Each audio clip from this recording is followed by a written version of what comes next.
The New York Times recently featured a series of articles about controversial activities at a New Jersey high school. Each year in Millburn, New Jersey, a wealthy suburb, the high school seniors make a list of the incoming freshman girls who have reputations of being sexually active. According to the Times, the list, which is referred to as the slut list, accuses girls of, quote, sleeping around, lap dancing, and lusting after their own brothers, unquote. This year, the list spread around Facebook very quickly and caught the attention of both concerned parents and the local media. While this is obviously disturbing, the idea of girls being cruel to one another is not new. Girl-on-girl bullying has been addressed in movies such as 1976 horror classic Carrie,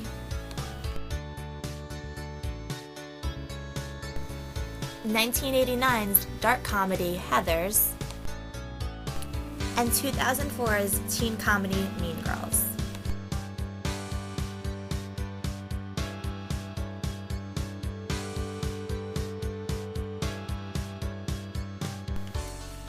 It is the aftermath of the so-called slut list that really concerns me. One alumni of the high school blogged, "Being on the list means you are rich, you wear expensive clothing, and you probably fall under the general umbrella of attractiveness. Essentially, the slut list is the Goldman Sachs daughters list, a distorted assertion of wealth and power within a highly pressured upper-middle-class environment." Girls who were not included on the list have become upset.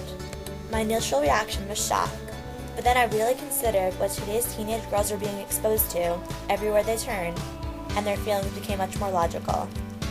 America is notorious for our obsession with celebrity. We often put our celebrities on pedestals, and they serve as role models to our youth. Whether or not these celebrities want to be perceived as role models, once they are in the public eye, certain expectations are placed on them. Teenage girls today are watching teen dramas like 90210, which focuses on rich teenagers growing up in Beverly Hills,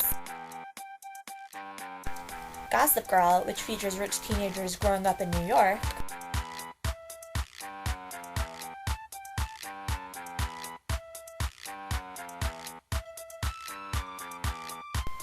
and so-called reality shows like The Hills, which features a group of young 20-somethings growing up in LA.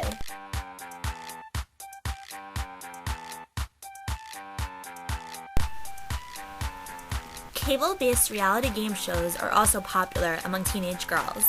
One example is A Shot at Love with Tila Tequila, a competition where a group of young adults compete for the love of a popular bisexual MySpace figure. Pop stars such as the controversial Lady Gaga, R&B sensation Rihanna,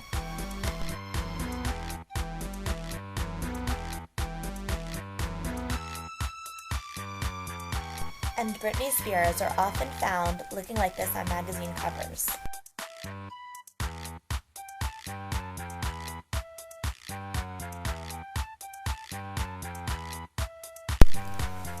Disney's teen idols, such as High School Musical's Vanessa Hudgens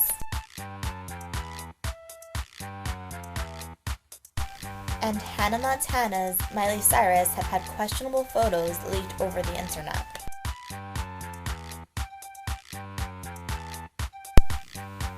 Young celebrities such as singer-actress Ashlee Simpson,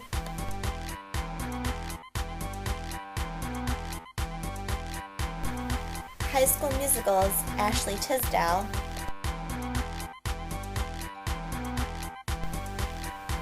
and Hill star Heidi Montag have all admitted to getting plastic surgery. Even young girls are playing with the highly controversial Bratz dolls that depict young girls in makeup and revealing clothing. Am I suggesting girls be shielded from all these controversial pop icons? Of course not. In an age of constant information being streamed to cell phones, emails, websites, and television, it's virtually impossible for girls to not be exposed to these influences. So what can we try to do to keep a generation of girls who are bombarded with images like this grounded? We need to help foster a dialogue for girls to express their feelings and frustrations. We spend so much time within the classroom teaching the same age-old curriculum. I'm not denying the value of learning about the periodic table, ancient world civilizations, and algebraic equations, but really, we are doing an injustice to our youth by not incorporating real issues that affect them on a daily basis into the curricular model. Beyond the issues that have already been mentioned, children today are being exposed to drugs, cigarettes, and alcohol as early as elementary school. Today's students are not only dealing with the same bullying and hazing as past generations, but now must cope with the horror of cyberbullying and cyberstalking.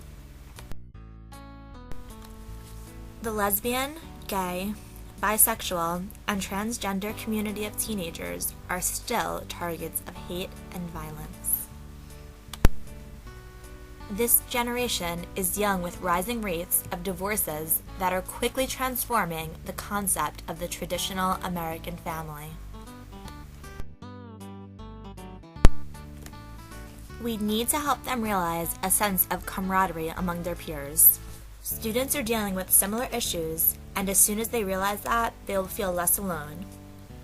We need educators who are in touch with popular culture and the issues affecting teens today.